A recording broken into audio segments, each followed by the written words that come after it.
사도신경으로 신앙 고백드림으로 새벽 예배 시작합니다.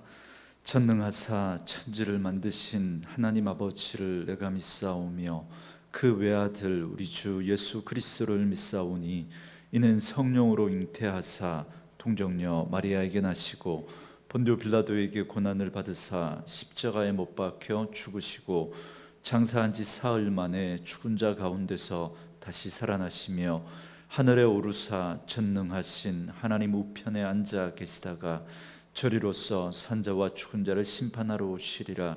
성령을 믿사오며 거룩한 공회와 성도가 서로 교통하는 것과 죄를 사하여 주시는 것과 몸이 다시 사는 것과 영원히 사는 것을 믿사옵나이다. 아멘.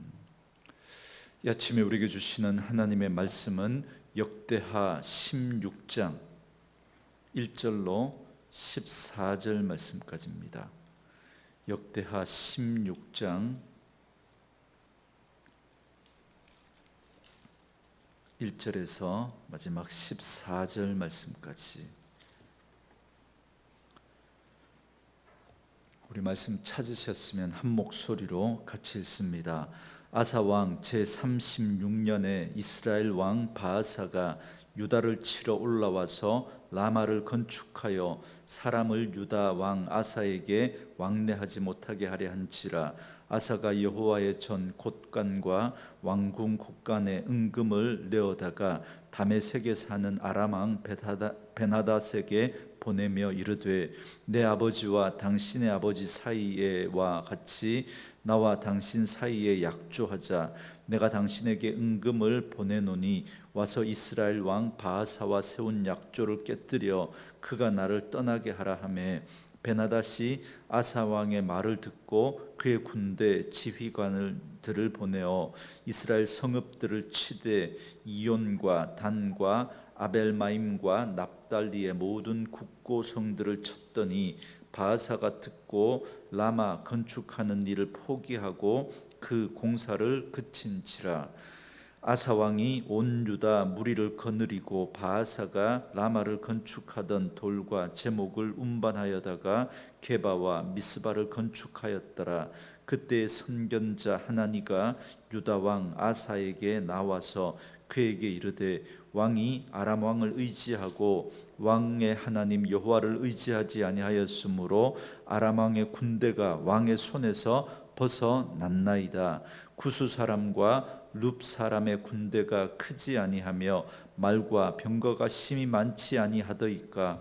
그러나 왕이 여호와를 의지하였으므로 여호와께서 왕의 손에 넘기셨나이다. 여호와의 눈은 온 땅을 두루 감찰하사 전심으로 자기에게 향하는 자들을 위하여 능력을 베푸시나니 이 일은 왕이 망령되이 행하였은즉 이후부터는 왕에게 전쟁이 있으리이다 하매 아사가 노하여 선견자를 옥에 가두었으니 이는 그의 말에 크게 노하였음이며 그때 아사가 또 백성 중에서 몇 사람을 학대하였더라. 아사의 처음부터 끝까지의 행적은 유다와 이스라엘 열왕기에 기록되니라.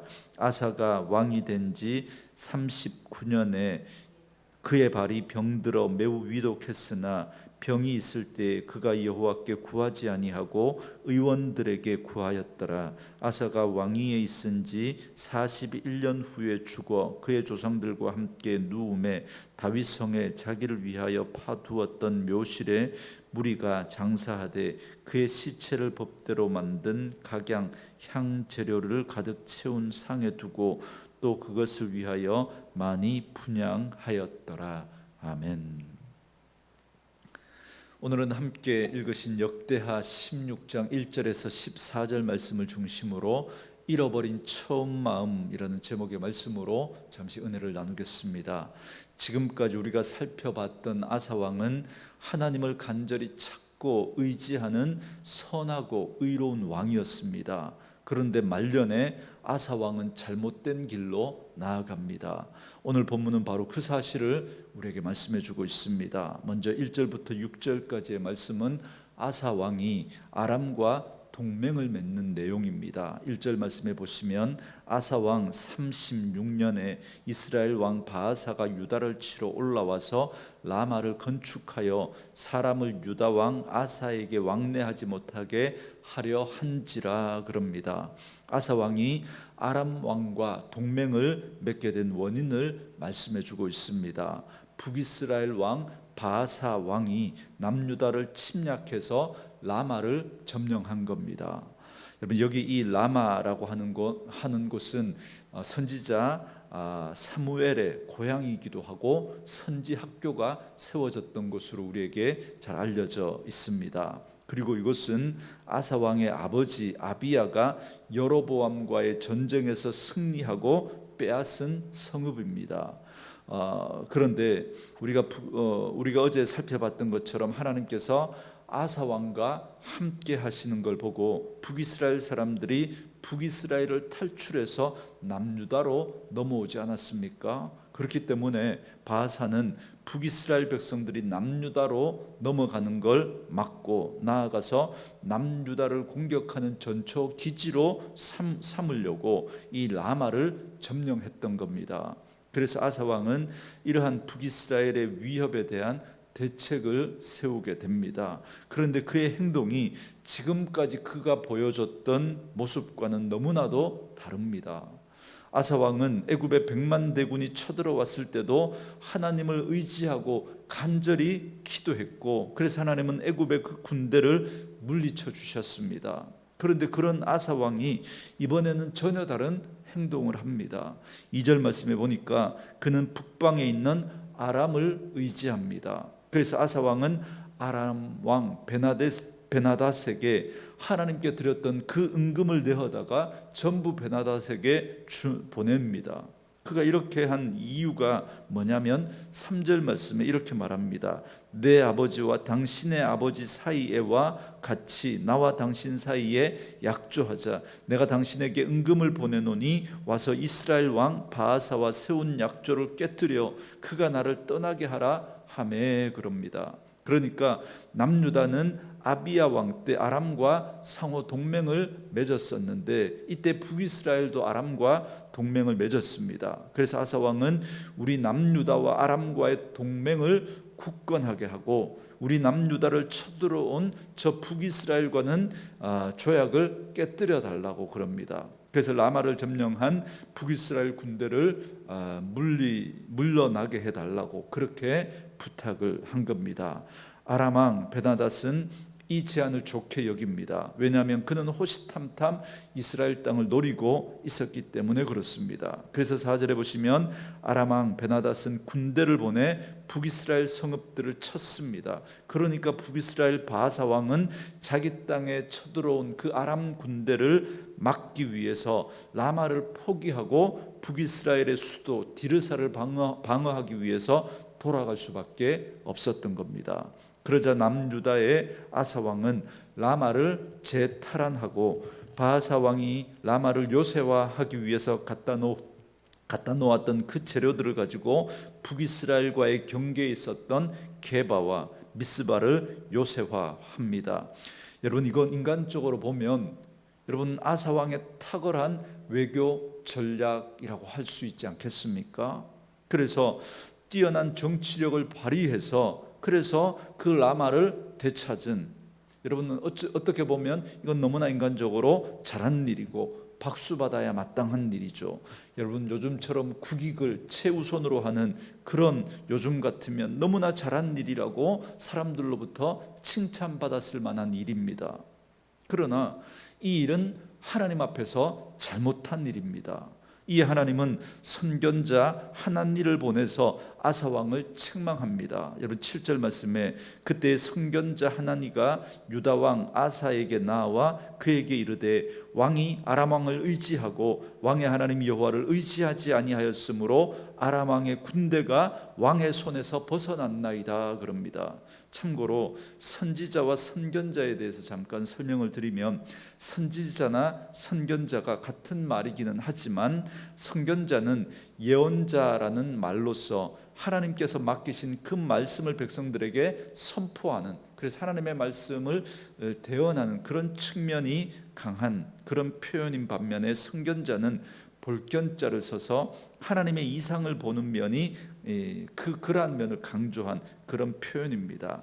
어쨌든 이 선견자 하나니는 아사 왕을 책망하는데 이때 놀라운 말씀을 선포합니다. 7절 말씀을 잘 보시면 마지막에 아람 왕의 군대가 왕의 손에서 벗어났다 그럽니다. 이게 무슨 말이냐면, 아사 왕이 하나님 앞에서 바르게만 행했더라면 북이스라엘의 바하사 왕을 무찌르는 것은 물론이고 아람까지도 정복하게 하셨을 것이다 라는 말입니다. 그러면서 선견자 하나니는 이전에 애굽의 100만 대군을 하나님을 의지해서 무찔렀던 사실을 상기시키면서 아사 왕의 이런 잘못된 행동을 책망합니다.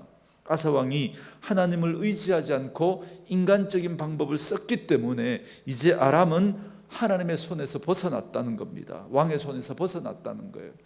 바르게만 행했다면 그 아람까지도 하나님께서 아사 왕의 손에 넘겨주셨을 텐데, 그런데 이제는 그렇게 되지 않을 거라는 겁니다.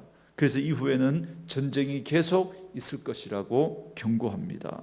그런데 더 놀라운 건 이 선견자 하나니의 예언을 들은 아사 왕의 행동입니다. 여러분 10절에 보니까 선견자 하나니를 어떻게 합니까? 감옥에 가둡니다. 듣기 싫은 소리를 하니까 그를 감옥에 가둬버립니다. 뿐만 아니라 백성 중에 몇 사람을 학대했습니다. 여러분 이 백성은 아마 선견자 하나니의 그 말에 동조하는 사람들이었을 겁니다.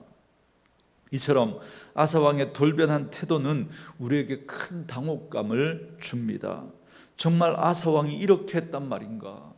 우리가 알고 있던 그 아사 왕이 맞는가라고 하는 도무지 그의 이해할 수 없는 그런 모습을 우리가 여기서 봅니다.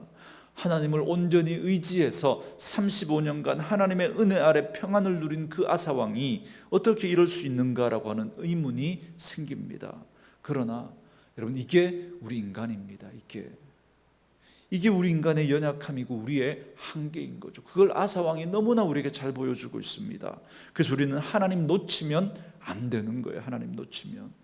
제가 늘 다윗과 모세를 보면서 정말 그의 위대함을 다른 데서 찾는 것이 아니라 바로 다윗과 모세는 정말 자기가 마음대로 할 수 있는 그런 위치에서도 그는 하나님 놓치지 않았다는 겁니다. 그래서 다윗이 그 자신의 마음에 드는 신하 하나를 그냥 마음대로 처단하지를 못해요. 자기 위에 진짜 왕이신 하나님을 모시고 있기 때문에. 그래서 늘 하나님을 의지하고 하나님 놓치지 않았던 다윗과 모세의 모습을 우리는 여기에서 다시 한번 비교해서 보게 됩니다. 그런데 아사 왕의 이런 잘못된 모습은 이게 다가 아닙니다. 12절에 보시면 아사가 왕이 된 지 39년에 그의 발이 병들어 매우 위독했으나 병이 있을 때 그가 여호와께 구하지 아니하고 의원들에게 구하였더라 그럽니다.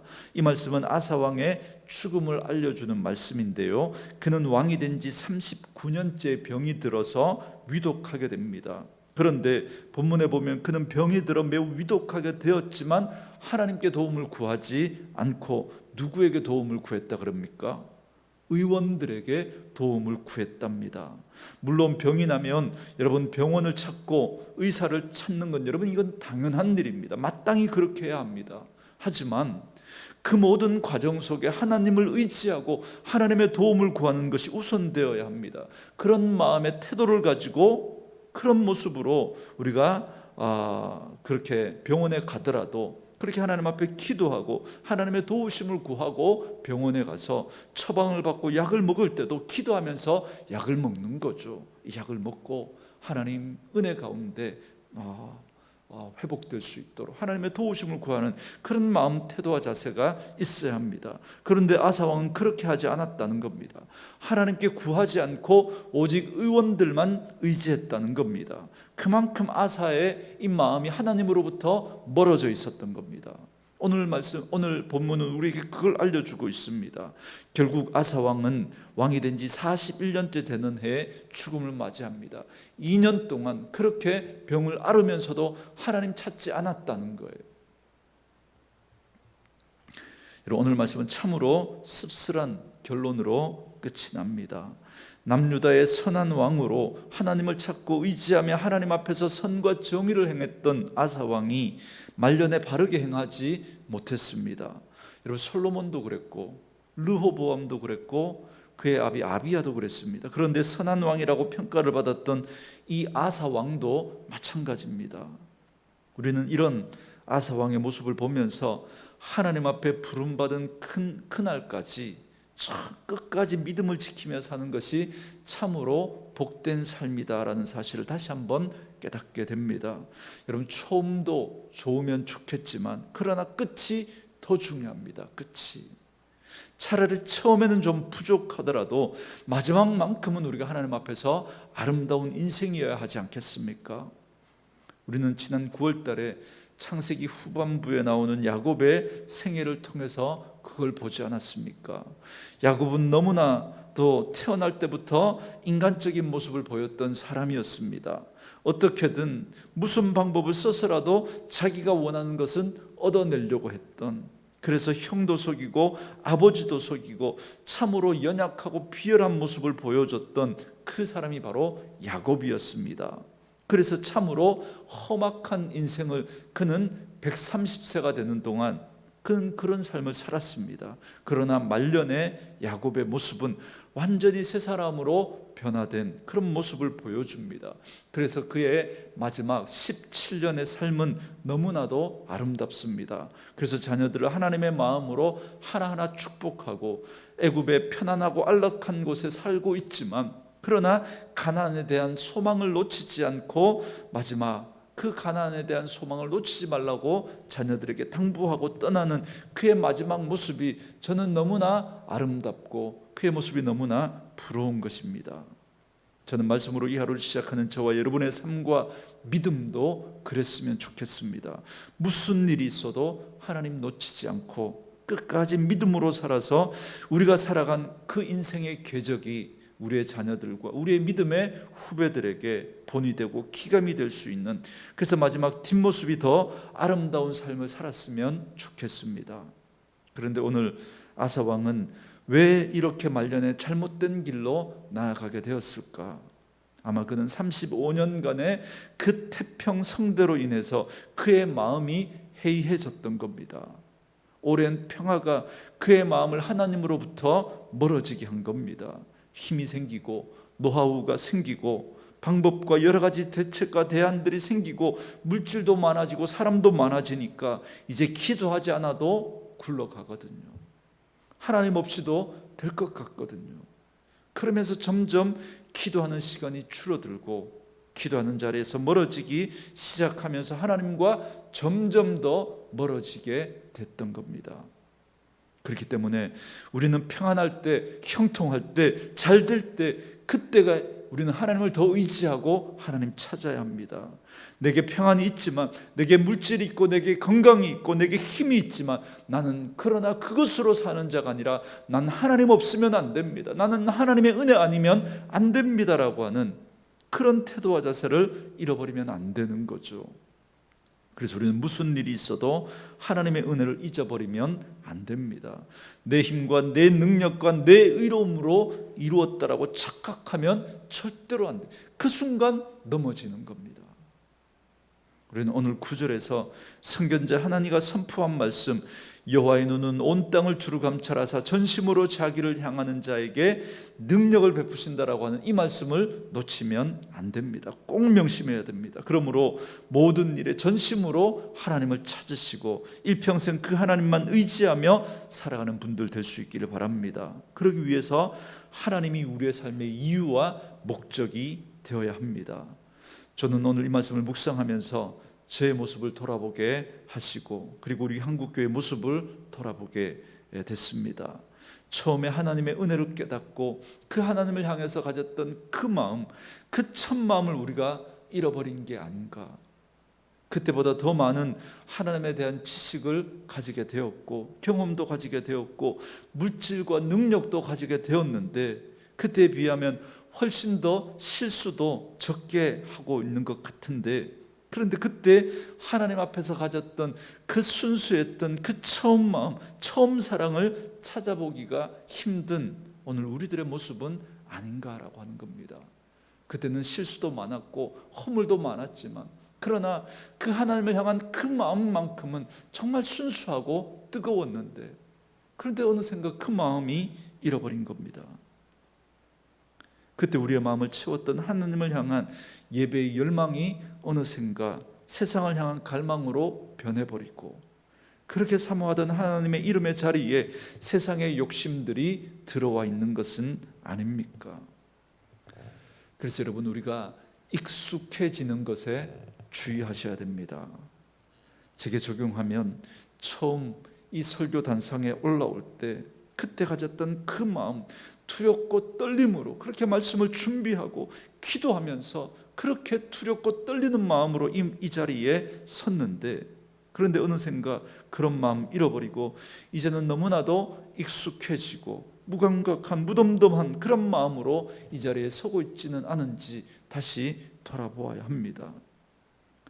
여러분, 그래서 우리가 조심하셔야 됩니다. 기도하지 않더라도, 그래서 말씀을 통해서 자기를 돌아보는 일이 없더라도 전혀 불편하지 않는 그런 우리들의 모습들이 있다면 여러분 조심하셔야 됩니다. 지금 내가 어디쯤 있는지 알 수 없다면 처음으로 돌아가면 됩니다. 처음 마음, 처음 사랑으로 돌아가면 됩니다. 그러려면 우리에게 말씀이 필요합니다. 그래서 우리는 하나님의 말씀을 꺼내서 읽고 그 하나님의 말씀을 들어야 합니다. 오늘도 하나님의 말씀으로 자신의 삶을 돌아보는 그런 하루가 되기를 원하고, 그래서 날마다 말씀으로 우리를 돌아보고 그 말씀으로 새롭게 되어 그 하나님의 은혜를 놓치지 않고 살아가는 그러한 분들 될 수 있기를 주님의 이름으로 축원합니다. 오늘 주신 말씀을 생각하면서 우리 함께 찬양하고 기도한 시간 갖겠습니다. 찬송가 290장입니다. 찬송가 290장.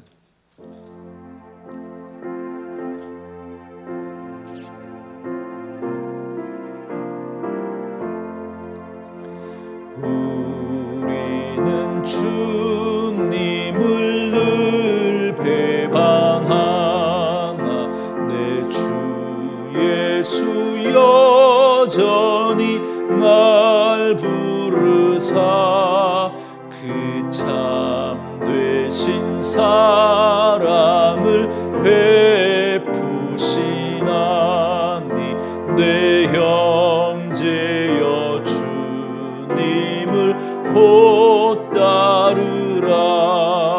주 널 위해 비네 주 널 위해 비네 주 널 위해 비네 항상 비시네.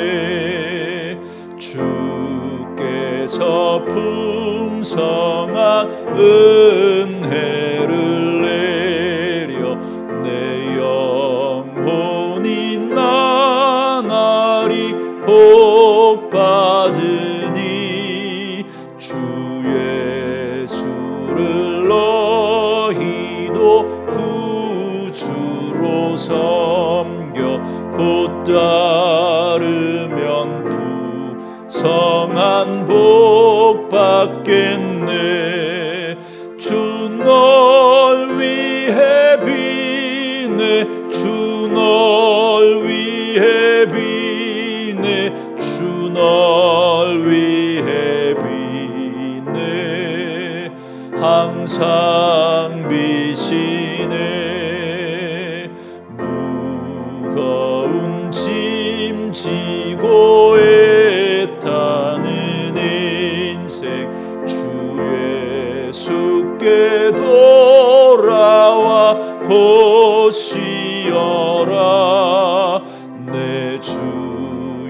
예수 너희를 돌보실 때에 잠복락관 위가 넘치겠네. 주 널 위해 비네. 주 널 위해 비네. 주 널 위해 비네.